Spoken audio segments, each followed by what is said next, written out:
The first of Chen Fu's 10 important points is a great translation in Tai Chi Chuan Principles and Practice by C.K. Chu. Most of the explanation, I think, is self-explanatory just by the description. So I'm going to start by reading that and then explain it a little bit. First, if you were going to be gone for a long time and you wanted to say, hey, can you give me some advice, teacher, on what I should be thinking of? I'm like, oh yeah, sure, let me write down these 10 tips. That's kind of how these first 10 important points came about. And they're in order of importance. So listen closely on the first one. It's called Su Ling Ting Jing, or light and swift, with the head as though suspended from above. The commentary from the book is, with the head as though suspended from above, Ting Jing, means the head should be vertical and straight, so that the spirit will go all the way to the top of the head. Do not use strength.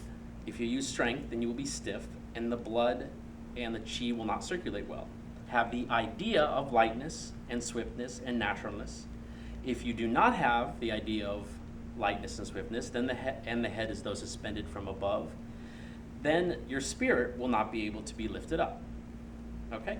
So, I misunderstood this one for years, like a good 10 years, because I made sure my head was straight. But it wasn't light. So there is an idea of it being straight, like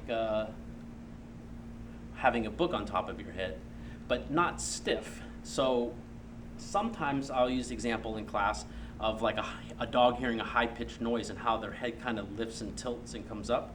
So there is like a lengthening as if there is a string coming from the top of your head.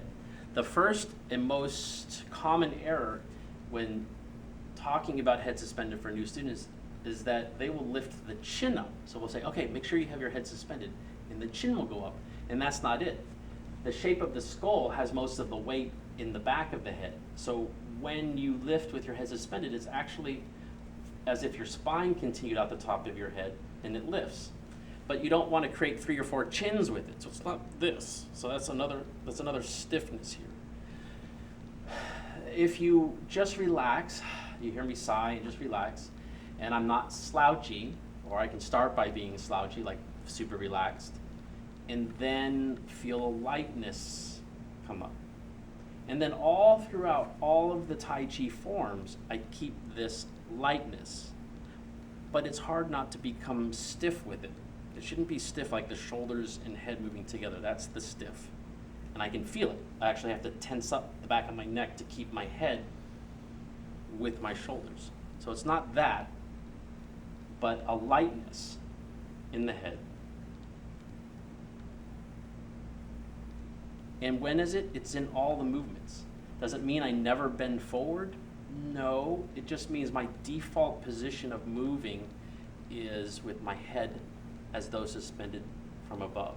Think about this in all of your moves, and actually it begins with your Nei Kong, your foundational postures, and in your embracing horse. That's like the first and easiest place to think about it. One last tip, look at yourself from a side view. If your head is in front of your shoulders, then you don't have the head suspended. It is almost like your face is being smushed back, but not so much to create a bunch of chins underneath you, but just enough to draw the chin in slightly so that the back of the neck still feels relaxed as you go through your movements. Light and swift with the head as though suspended from above.